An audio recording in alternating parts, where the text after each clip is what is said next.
A vida está no Espírito. A fonte do nosso bem é este Espírito invisível que, na realidade, nós somos. O Espírito não é um Deus desconhecido. O Espírito é real e tangível, mais perto do que o respirar, mais perto do que mãos e pés. Nós vivemos nele e ele vive em nós, governando tudo o que faz parte de nossa experiência, não apenas por esta vida, mas por todas as vidas que virão. No Espírito, encontramos nossa paz, o tipo de paz que só Deus pode dar, e Deus pode dar, quer tenhamos ou não saúde ou suprimentos. Mas, quando recebemos esta minha paz, temos saúde, temos suprimento e temos felicidade. Mas, novamente, se não conhecermos conscientemente esta verdade, ela não pode nos tornar livres. Temos que fazer a transição conscientemente. Devemos conhecer a verdade e nosso conhecimento deve ser um ato concreto. Existe uma crença universal de que a vida depende do corpo, mas a transição para a consciência espiritual revela que a vida está na filiação divina, não em um pedaço de matéria. A verdade é: minha vida está em Deus e é de Deus, oculta na filiação espiritual. Minha vida é eterna porque sou descendente de Deus, feito da mesma substância de Deus, o Espírito. Minha vida não está à mercê da matéria, de nenhuma forma. Minha vida é Espírito e vive em Espírito, sobre a lei espiritual. Se há um problema de suprimento, a verdade de nosso relacionamento com Deus também se aplica. Meu suprimento não está em dinheiro, mas no Espírito que eu sou. Todo o suprimento de que necessitarei pela eternidade está no Espírito, em minha filiação com Deus. Podemos negar qualquer situação em nossa experiência e aplicar o mesmo princípio. Como ser humano, sou um ramo que é cortado, murcha, seca e morre, mas reconheço que, em toda e qualquer situação, sou um com o Pai. Meu corpo e meu suprimento dependem de meu relacionamento com Deus. Encontro justiça no Espírito, na consciência, na vida que eu sou. A justiça está incorporada em meu ser. Ninguém pode dar ou tirar justiça. É inerente à minha filiação espiritual com Deus. E o próprio fato de que isso é universalmente verdadeiro e de que todos os homens são espiritualmente filhos de Deus, me garante a justiça. Quando vivemos do ponto de vista de encontrar nossa totalidade, plenitude e perfeição no Espírito, eventualmente chegamos a um lugar onde toda a responsabilidade cai sobre nossos ombros e sabemos conscientemente que Deus está vivendo nossa vida. Chegamos a um lugar de descanso e relaxamento, permitindo que os pensamentos venham até nós em vez de tentar criá-los, pois os meus pensamentos não são vossos pensamentos, nem os vossos caminhos os meus caminhos. Então, vamos entregar nossos pensamentos e nossos caminhos e ouvir a voz pequena e silenciosa. Eu vivo no Espírito, e o Espírito vive em mim. Somente a lei espiritual me governa e controla. Não me importo com as leis materiais ou mentais. Percebo sempre a natureza infinita da lei espiritual. Deus nunca nos rejeitou. É por ignorância que nos colocamos fora do governo de Deus. Mas, através de um ato de nossa própria consciência, podemos voltar para a casa do Pai. Podemos voltar e viver. Quando nos dirigimos ao Pai, quando entregamos o nosso pequeno eu, encontramos o Mestre, porque o Mestre é a consciência, o Filho de Deus, que é a nossa identidade real, incorporada em cada pessoa. Então, quando entregamos nosso pequeno eu, na percepção de nosso próprio nada, neste momento, o Mestre é onipresente para assumir o controle de nossa vida. Não podemos ter nenhuma ideia, entretanto, de como o Cristo atuará em nossa experiência. Autoentrega significa uma entrega total para que Deus possa operar seus milagres em nossa experiência. Não pode haver nenhum esboço em nosso pensamento. Não podemos funcionar da maneira humana de pensar. Devemos ser consistentes em nossa entrega. Devemos ser observadores e observar como o Espírito vai à nossa frente para abrir o caminho. A vida não é uma questão de corpo, mas de espírito. A vida não é vivida no corpo ou por meio dele, mas no espírito e por meio dele. Eu vivo, me movo e tenho meu ser no espírito, não no corpo ou em contas bancárias. A lei espiritual governa minha vida, mente, corpo e ser. Cada faceta da minha vida é governada pelo espírito. Não penso em minha vida, observo Deus trabalhando. Este é um estilo de vida. Esta é uma transição, mas devemos fazer essa transição conscientemente, percebendo que nossa vida, nosso suprimento, nossa companhia e nossos relacionamentos são no e do Espírito, não em leis médicas, legais ou econômicas. Desse modo, estamos tirando nossa vida do sentido material e colocando-a onde ela pertence, na consciência espiritual. O novo nascimento. É difícil fazer a transição de encontrar saúde no corpo para encontrar saúde na filiação divina, ou de depender de um salário ou de investimentos para encontrar suprimento na filiação espiritual.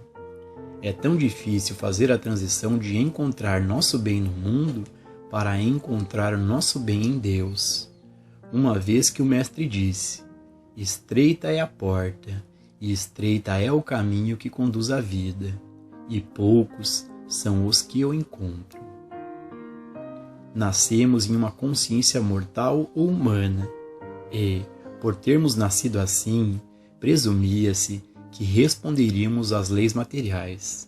Mas agora, estamos no processo de morrer dessa consciência e renascer em outra consciência. Neste novo nascimento, ou nova consciência, nos encontramos iguais aos olhos de Deus e iguais aos olhos um dos outros. Não existe negro ou branco, não há alto ou baixo, não há grande ou pequeno, não há nenhum jovem ou velho, não há rico ou pobre. Afirmar que alguns são melhores do que outros é tolice. Somos todos descendentes espirituais e somos todos iguais em nossa filiação conjunta a todas as riquezas celestiais. Todos aqueles que conhecem a verdade são ungidos de Deus, ou Israel. Israel significa filhos de Deus, e os filhos de Deus podem ser de qualquer raça ou religião, quando chegam à conclusão de que são todos um com o Pai. Só então somos todos irmãos. Nesse novo nascimento, temos que superar a crença de que Deus recompensa a bondade e que pune nossos erros. Isso é difícil porque por anos a maioria de nós carregou o fardo da culpa. É difícil aceitar a verdade de que nosso bem depende apenas de nosso relacionamento com Deus e que esse relacionamento existe, quer sejamos bons ou maus. Nenhum crime, não importa o quão sério, poderia quebrar essa relação de unidade. Não existem dois, existe apenas um. Eu e meu Pai somos um. Filho, tu estás sempre comigo, e tudo que eu tenho é teu. Isso não significa ser, ou mas. Significa inequivocadamente que somos um com Deus. Já estabelecemos em nossa consciência nosso verdadeiro relacionamento com Deus. Quando surge um problema, seja de doença, falso apetite, pecado ou carência, percebemos que nossa harmonia depende apenas de nosso relacionamento com nossa fonte. Esta é a verdade que, se a conhecermos, nos tornará livres. Mas devemos conhecer até o ponto da convicção. Devemos saber que o bem, em uma quantidade até o infinito, é nosso por causa de nossa unidade com Deus. Quando realmente sabemos disso, independentemente da tentação que nos sobrevenha, respondemos com: eu encontro meu bem em meu relacionamento com Deus, em minha filiação divina. Minha saúde não está em meu corpo, mas em minha filiação. Minha inteligência não está em meu cérebro, mas em minha filiação. Minha companhia não está em homens e mulheres, mas em minha filiação divina. Estamos então fazendo companhia a todos ao redor do mundo que também estão reconhecendo sua filiação. Encontramos nossa companhia em Deus em virtude de nosso relacionamento com Deus. Não importa o quanto pareçamos estar sozinhos, somos intimamente companheiros, e é por isso que não podemos sentir uma perda ou um vazio, porque ele não existe. Isso mudará toda a nossa abordagem de vida. Não viveremos mais nossas vidas por pensar corretamente ou pelo tratamento. Desfrutaremos a harmonia de nosso ser pelo direito à filiação divina e abordaremos todos os problemas deste ponto de vista. Não temos de fazer nada para resolver o problema, depois de reconhecer nossa filiação divina. Não nos preocupamos com a vida externa. Agora permitimos que o maná escondido se manifeste. O que o maná escondido significa, senão a infinitude do bem que nunca pode ser visto, ouvido, saboreado, tocado ou cheirado, mas que está armazenado em nós e que sabemos que existe por causa de nossa filiação divina? Por causa do mesmerismo do mundo, pode parecer que alguma coisa está faltando, e essa sensação de falta pode vir como uma tentação para todos nós. Mas nunca devemos culpar Deus ou qualquer pessoa pela falta temporária de demonstração. O que quer que sejamos, somos por causa de nosso estado atual de consciência. E quando a falta de algo se torna aparente, não cabe a nós culpar alguém ou alguma coisa no mundo, mas sim voltar-nos para dentro e perceber que, em qualquer sentido, a falta é por causa de nossa incapacidade de compreender a verdade de que o mundo inteiro é nosso, em virtude de nossa filiação. O mesmerismo mundial traz essas tentações para nós e, portanto, devemos parar de acreditar em dois poderes e reconhecer que a terra é do Senhor e toda a sua plenitude. Que tudo o que temos é nosso, não por causa de nosso próprio valor, mas por causa da filiação divina. Reivindicar nosso bem, sem entender que nosso bem é nosso somente por causa de um relacionamento divino, seria alimentar o ego, e o ego não deve ser alimentado. Quando sabemos que Deus é Espírito, e que tudo o que Deus é nós somos, então a perfeição de Deus é a perfeição de nosso ser individual. Quando algo nos tenta, então podemos retirar nosso olhar do mundo nesta percepção.